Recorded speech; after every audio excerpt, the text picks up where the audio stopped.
मित्रांनो, आज आपण क्लॅम्प ऑन मीटर बघूयात. त्याचं कन्स्ट्रक्शन आणि वर्किंग कसं असतं त्याच्यावर आपण थोडी चर्चा करूयात. बेसिकली क्लॅम्प ऑन मीटरमध्ये आपण करंट मेजरमेंटचं फंक्शन ऑब्झर्व करतो.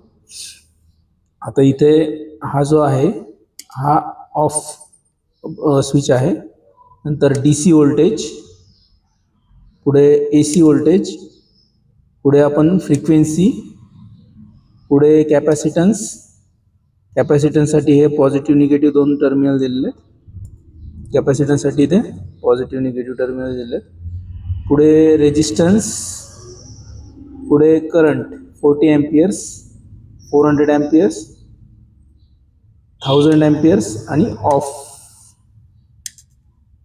तर इथे पुढे सिलेक्ट आणि होल्ड हे दोन स्विचेस आहेत.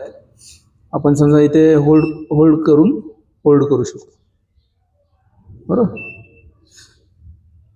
इकडे आपण सिलेक्टसाठी सिलेक्शन नाव आहे, मेको कंपनीचं आहे, मॉडेल 3150 डिजिटल क्लॅम्प मीटर.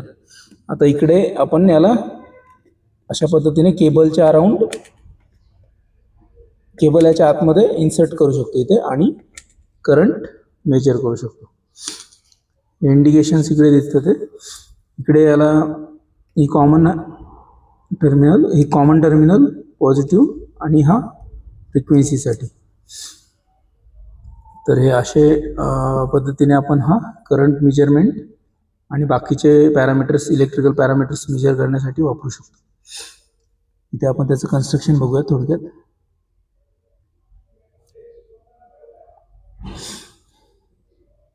इकडे इनपुट आहे, प्रायमरी कंडक्टर आहे सपोज, आणि हा जो क्लॅम्प आहे हा या केबलच्या अराउंड आपण एनसर्कल करूयात. नंतर इकडे आहे सेकंडरी, याच्या आतमध्ये वाइंडिंग असणार आहे. ही सेकंडरी वाइंडिंग इथे आपण दाखवतो ती. नंतर हा जो करंट आहे हा मीटरिंगसाठी रेक्टिफायर थ्रू मीटरमध्ये येईल. इकडे हा स्टेप डाऊन करणार करंट तुमचं. जर इकडे सपोज करंट रेंजेस दिलेले आहेत तुम्हाला इकडे 40, 400, 1000. So it won't carry 1000 amperes. It will step down in the coil. Secondary maybe 5 ampere or 1 ampere.